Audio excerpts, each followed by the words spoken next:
What's up, guys? My name is Zach and you're watching Zach Talks, and today's video is on the dangers of Robinhood.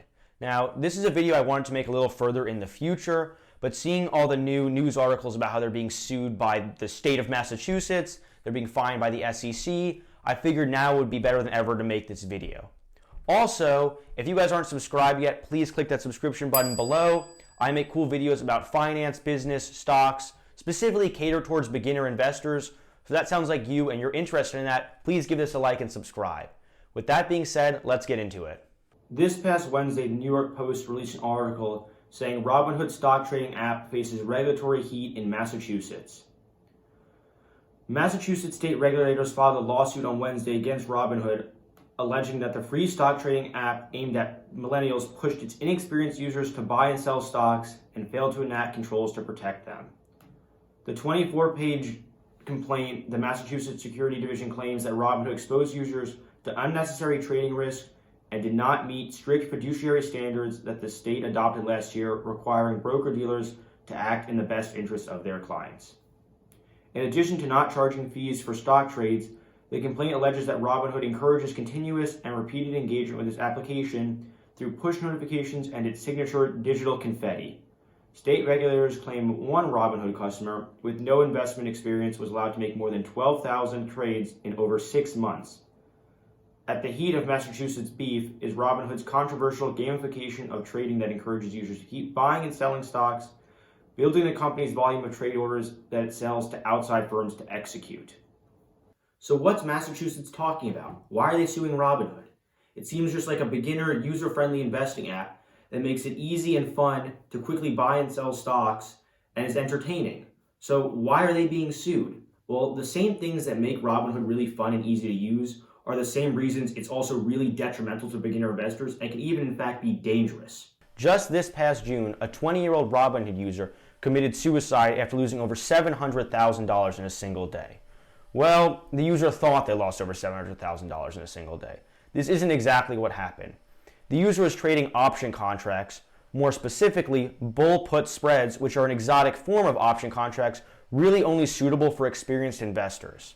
The problem is Robinhood doesn't really vet the users who trade these contracts like other investing companies do to prevent problems like this from occurring. As well as this, there are other features within the app that aren't really good for beginner investors, and you should definitely be aware of them if you plan on using Robinhood. So let's take a closer look. So when first looking at the app, it does look exactly like a video game as stated in the article. There are bright colors, it's green, there's a black backdrop. I mean, it is pretty cool to look at, and it's interesting. I mean, there's reds, everything's moving up and down, there are flashing colors, the prices are all changing dynamically. It kind of reminds me almost of a casino. So, like if you put money in a slot machine, then it all dung up and down and it rang colors and it rang confetti when you won, that's what this feels like a little bit. The problem is investing shouldn't feel like that. It's dangerous. You're not putting money in a slot machine or playing roulette. You're buying a company which can lose you thousands of dollars.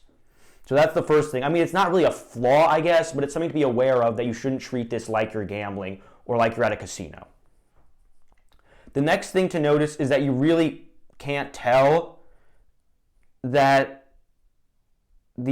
how much these stocks are moving up and down. For example, let's look at Airbnb. Airbnb went up 7% today and then 2% after hours. That is a massive move and should be reflected in the graph you see on the screen.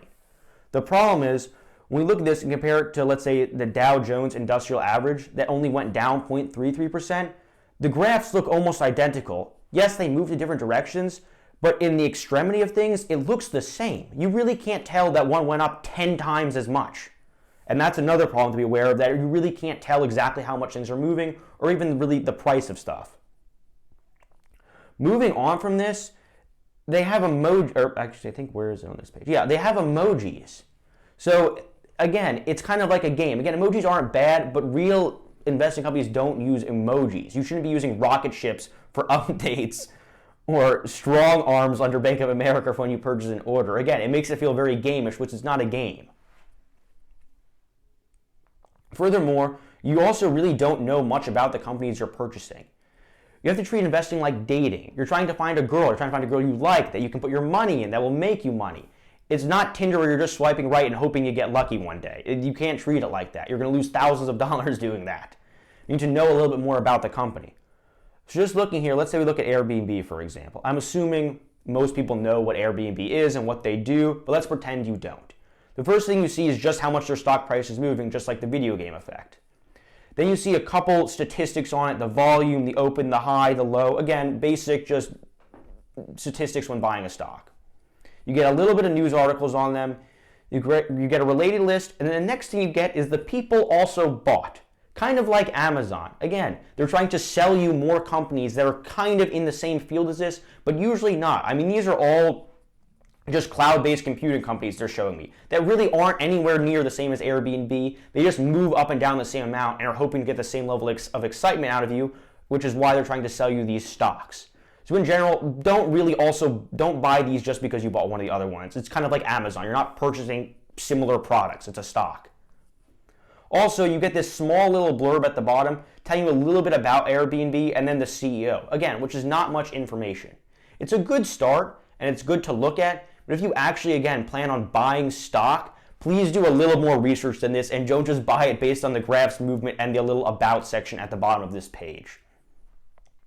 Moving on from this, you can see you have the little trade button there, and if you click that, something else pops up. You have the option to trade options right away. Now, this is a feature you need to enable on your own, but again, there's not really a vetting process, and you can do this in 2 seconds. This is how you end up with a 20-year-old killing themselves because they don't know what to do and accidentally thought they lost $700,000 in a single day.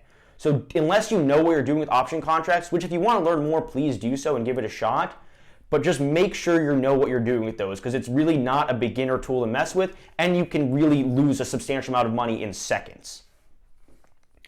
Now, the last thing I really want to point out with this app, I think is the biggest flaw, is this page right here, the browse page. So when you first click on this page, the first thing that pops up is this list at the top, which is the popular list. This shows you what's going on, or is kind of like the research page, almost like the For You page on TikTok. The problem with this page is you really probably shouldn't be buying any of the stocks displayed at the top of this page. For example, the 100 most popular stocks are probably going to consist of the most overvalued stocks. In fact, there are some more advanced Wall Street experts who are just going onto this and then shorting all of these companies because they're all overvalued from all the Robinhood users pushing up the price. As well as this, they also have the top movers, again, which are just the gambling stocks that go up and down drastically, and you're really just throwing your money in hoping to make more the next day without really investing. Furthermore, you kind of have the in stocks or the cool stocks like cannabis, crypto, the ones with upcoming earnings that are going to move hopefully fairly drastically, none of which you really should have your money in. Now, if you own these stocks, I'm not saying they're poor companies to invest in because some are actual genuinely good companies, but they're good companies for other reasons. They're not good because they're on this page, they're good for something else. So if you do buy one of those companies, please do your research and make sure you know a little bit about it and know what you're talking about because they'll also be pretty dangerous to buy. And then scrolling down again, you see kind of the more exciting news. You get the top movers. Again, they're trying to get you to buy as much as possible because they make commission when you buy. The commission doesn't come from you, but it comes from the broker they're trading through, which is something to know. They have a massive incentive to keep you on here purchasing as much as you can and staying as long as you can, just like any other social media platform, for example, Facebook or Snapchat. Their money comes from your views and interactions. That's how they're profitable. So what's the takeaway from all of this? I know I really pointed out a lot of negative qualities in the app, which you definitely need to be aware of, but Robinhood is still a fairly decent app. It's user-friendly, it makes investing easy, you don't need to put much money in, you can figure out what you're doing fairly quickly in a few minutes, which is really good, and it gets more people involved in the stock market, which is always a benefit. The problem is there are a lot of pitfalls that really teach you very poor investing strategies and can set you off on the wrong foot to lose thousands, if not hundreds of thousands of dollars in the long run.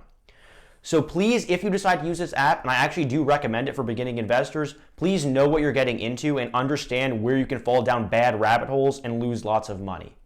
With that being said, if you like this video and feel like you learned something, please subscribe below and please give it a like and take a look out for more of my content in the future. Thanks for watching.